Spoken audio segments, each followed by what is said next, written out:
Fala galera, beleza? Tô aqui de novo, de volta ao NG Pockets. Eu fiquei tanto tempo longe que eu tive que vir 2 semanas seguidas para matar a saudade desse lugar.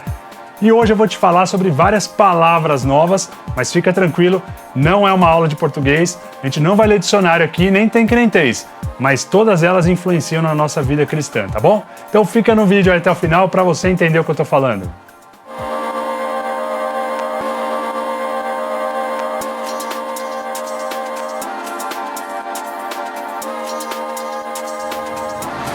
NG Pockets. Na semana passada, eu falei sobre as ações e como elas influenciam na nossa vida. Que a gente precisa fazer aquela troca, deixar de fazer algumas coisas que não agradam a Deus e passar a fazer outras. E hoje eu vou falar mais especificamente sobre palavras, sobre a forma como a gente deve falar, porque isso também influencia na nossa vida e também demonstra a vontade de Deus. O texto é Efésios capítulo 4, versículos 29 a 32, é o encerramento da nossa série, o finalzinho do capítulo 4 da série O Dragão que Vive em Mim, e a gente vai ver as últimas coisas que a gente precisa fazer para lidar com esse dragão que tenta fazer a gente se afastar de Deus. A primeira coisa que o texto nos fala sobre as palavras está lá no versículo 29, e é um texto bem conhecido, eu acho que você já ouviu ele várias vezes. Paulo diz para a gente não usar palavras torpes. E aí provavelmente você já ouviu esse texto e alguém te dizendo para não falar palavrão e que a Bíblia manda você não falar palavrão porque ela manda você não falar palavras torpes. Eu já ouvi dessa forma muitas vezes. Mas não é bem isso que o texto quer dizer. Na verdade, é muito maior que isso, porque a gente pode não falar palavrão e falar um monte de palavras torpes. A palavra torpe significa alguma coisa que contraria os bons costumes ou a decência. Então assim, tem a ver com palavrão, mas é muito mais abrangente que isso. E aí Paulo coloca logo em seguida o contrário do que é isso para ensinar o que a gente deve fazer. Lembra que é uma troca, né? A gente deixa de falar algumas coisas e passa a falar outras. Paulo diz que a gente tem que falar palavras que edificam. O que significa isso? São palavras legais que abençoam as pessoas, que animam, que encorajam, que confortam, que deixam as pessoas felizes. São palavras legais e não palavras que machucam.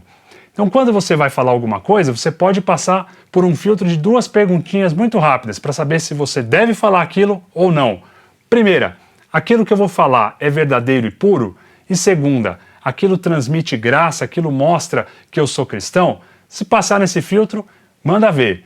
Se não passar, se você achar que não é isso, guarda para você que é melhor não falar. A segunda coisa que o texto nos mostra é que a gente não deve entristecer o Espírito Santo. Caramba, eu posso deixar o Espírito Santo triste? Pode, e eu vou te explicar como. O Espírito Santo ele está entre nós aqui para fazer principalmente 2 coisas. Nos ensinar a viver da forma como Cristo quer e nos unir, nos deixar unidos como corpo de Cristo. A gente entristece o Espírito Santo quando a gente trabalha contra ele para essas 2 coisas. E isso tem muito a ver com a nossa fala. Por quê? Quando a gente fala de forma que desagrada a Deus, a gente vai contra a instrução do Espírito Santo. E dependendo da forma como a gente fala, a gente pode desunir as pessoas, pode criar brigas, criar rompimentos, e isso afasta as pessoas. E isso entristece muito o Espírito Santo. Então a gente precisa tomar cuidado com as nossas palavras e com a forma como a gente fala, porque isso também pode deixar o Espírito Santo muito triste. A terceira e última coisa que Paulo nos ensina nesse texto está lá no versículo 31. Ele fala que a gente tem que se livrar de várias coisas. E eu até peguei meu celular aqui para eu não esquecer de nenhuma delas. E aí eu falei que você ia aprender várias palavras, eu vou te ensinar várias palavras novas agora. Quer ver? Primeira coisa que a gente precisa se livrar, da amargura. Sabe aquela pessoa que vive reclamando de tudo? Ela é uma pessoa amargurada. Então a gente não deve viver dessa forma, reclamando de tudo, de todos, de tudo que acontece. Segundo, a gente deve se livrar da indignação e da ira. Mas espera aí, outro dia você falou que ficar irado não é pecado. Não é pecado mesmo.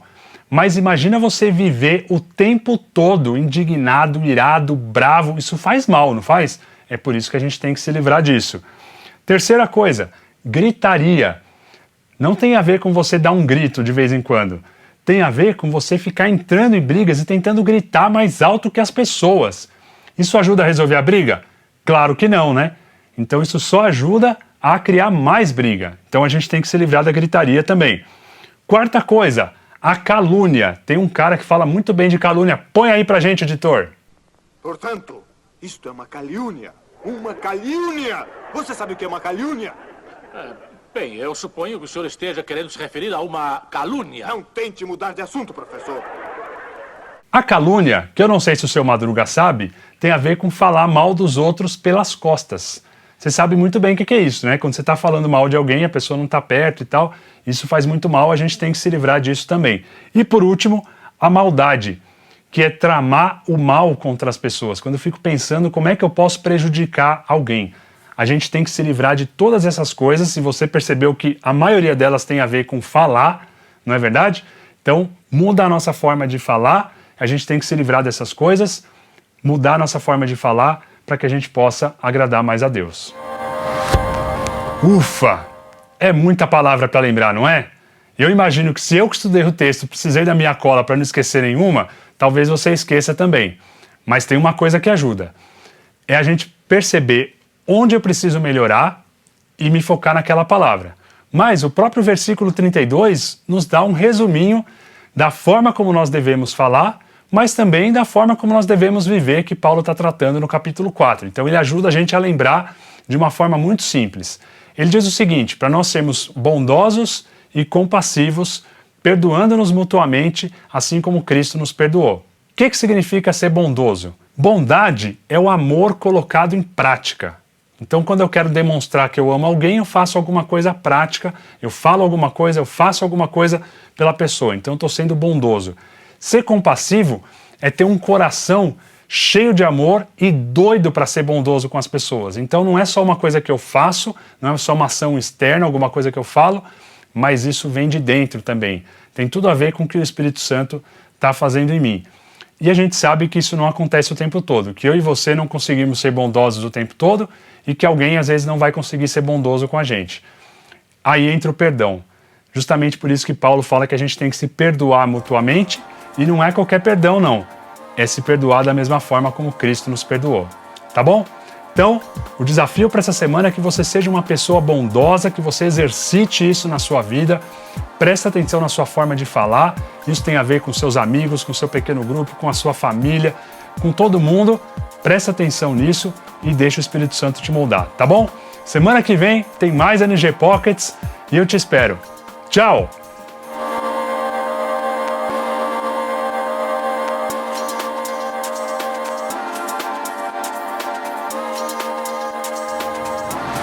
NG Pockets.